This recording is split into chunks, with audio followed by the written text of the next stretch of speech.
Our final guests this evening are Paul McComas and Maya Kuper. Paul McComas is an award-winning author with 5 critically acclaimed books under his belt, plus 2 more in process. Also an actor, educator, filmmaker, and musician, and a progressive activist who's been honored by his home state of Wisconsin, the Mental Health Association, and the Rape, Abuse, and Incest National Network, RAIN, on whose National Leadership Council and Speakers Bureau he serves. Chicago singer-songwriter Maya Kuper portrays protagonist Dana Clay in the stage adaptation of Paul's acclaimed 2002 novel Unplugged. In Unplugged, Songs and Scenes to Combat Rape, with which they're currently touring to raise funds and awareness for RAIN, Paul and Maya mesh songs and spoken word performance to tell the story of Dana, a 27-year-old rocker and rape survivor. The show combines riveting drama with original songs to chronicle Dana's bumpy journey out of depression, through the South Dakota Badlands, and into discovery, hope, full embrace of her bisexuality and love. Here are Paul and Maya to perform an excerpt from the show.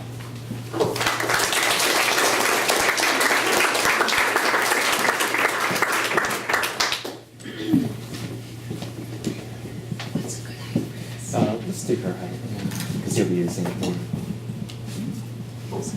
Perfect. Thank you. Okay. Thank you, Eden. A lot of what I wanted to say about Unplugged is very helpfully summarized there, so there's just a little bit more I want to say. 30 years ago last month, my first ever girlfriend, Julia, whom I had known since I was 13 and she was 12, and here she is at 12, was overpowered by a male stranger in a downtown Milwaukee alley. I wish that I could refer to Julia as a rape survivor rather than a rape victim, but I can't, because 6 months later she went to the top of the tallest building on the UW-Milwaukee campus and stepped off. I refuse to let the story end there.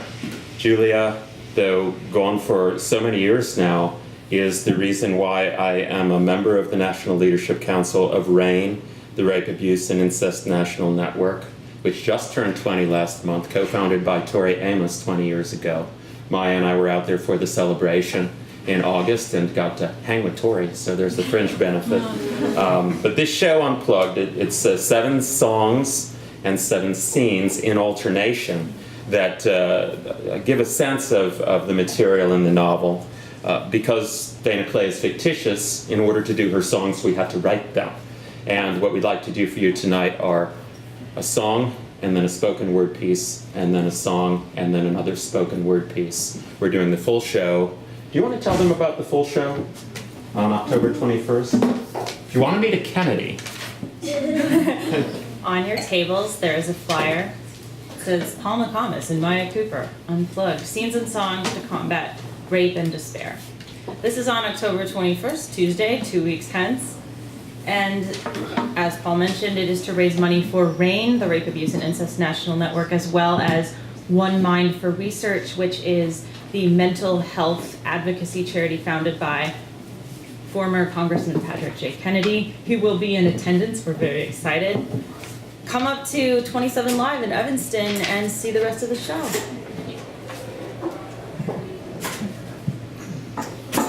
Here's a song. It's called Fireproof Storage. And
burn right down to the ground.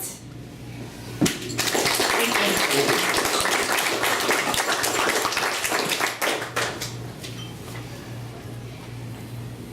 you. Here's an excerpt from the novel Unplugged by Paul McComas. Actually adapted from the novel, which is why I'm reading it off this. First storm.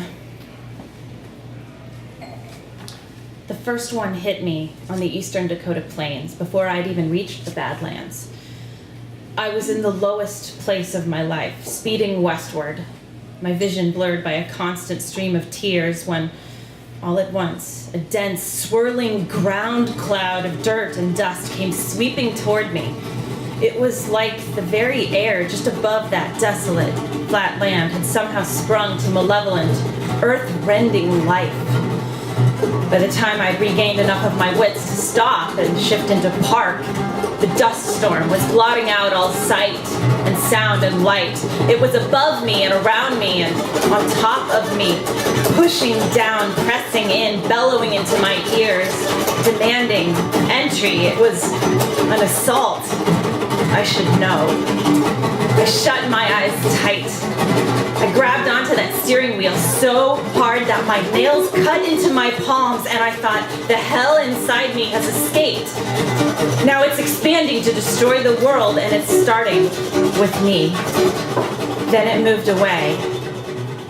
Past me became just a hovering swath of gray in the rearview mirror, growing smaller by the moment as it continued to recede. Yet it left me shaking and aching, curled up, sobbing into the passenger seat.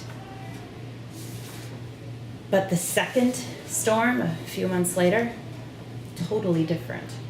For starters, the second one was bigger, plus I wasn't on the highway, but out on the land, on horseback, with no car, unprotected, exposed, 2 miles outside of town. What's more, I was riding a horse, usually calm, but now spooked and quaking Appaloosa, who himself needed protection, which I knew I was going to have to provide. But that wasn't the main difference.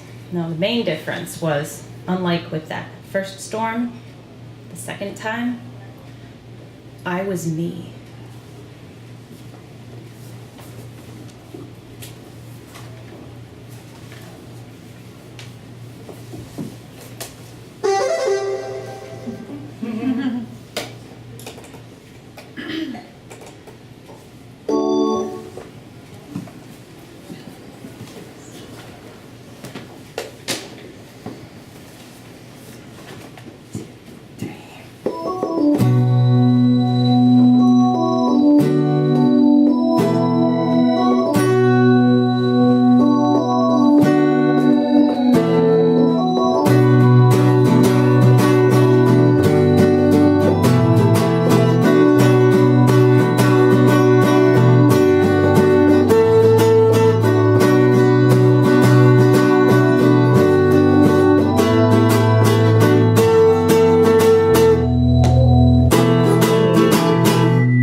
fairy colors.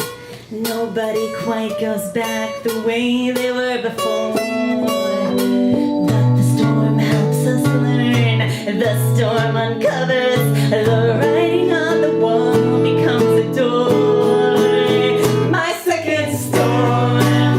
This is my proving ground. My second storm. Where I am lost and found. My second storm. Yeah, I've been here before. This is my second storm. My second storm. Yeah, this is my proving ground. My second storm. Where I am lost and found. My second storm. Where I am killed and born. This is my second storm. My second storm. Thank you.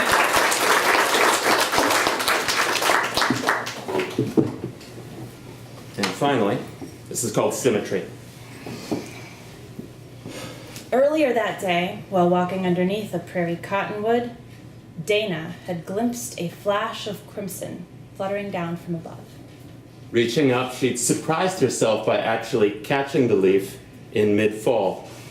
Studying her prize, she had fallen into a reverie and had pondered at length the symmetry of nature. The leaf's intricate network of veins mirrored in miniature the branches from which it had dropped, not to mention the other unseen tributaries anchoring the trunk to the earth below. The realization had made her gasp, and it had moved her in a way she couldn't quite fathom. The veins were the branches, were the roots. From high in the air to deep underground, the tree emphatically asserted its treeness throughout. To hell with the Bible. She had thought. Here's the divine plan. And now, perched atop a looming land formation with a nasty north wind in her face, she took this line of thought further. She'd seen it dozens of times in dozens of ways. The land sustained not just flora, but fauna as well. And in so doing, it embraced male and female in equal measure, engaging and enriching both sexes with an unerring and unerringly even-handed devotion. And what finally was God, if not the seed-sowing, life-growing spirit flowing through that land? Through bison and bighorn, Pine tree and prairie grass mountain, and canyon. and Dana herself. My own nature She understood with a start. mirrors nature. Throughout her adult life, and earlier too in her teens, there had been those who had told her how wrong her feelings were. From the ex-boyfriend who'd labeled her attraction to women a phase, To the leader of a women's support group who had provided anything but. accusing Dana of coming halfway out and deriding her professed feelings for men as a cover. At times, under the weight of such criticism, she found herself wondering whether her detractors on one side or the other might be right. Yet the land itself seemed to suggest otherwise, and to do so by example. Looking out, she saw the vista before her as if for the first time. She'd only begun tentatively to believe in a higher power, yet already she grasped what it meant for her. For her who loved female and male, Women and men. for her to have been made in that higher power's image. Any lingering trace of guilt connected to who she was And whom she had loved vanished. The moment Dana understood that her creator felt the very same way. Thank you. Thank you.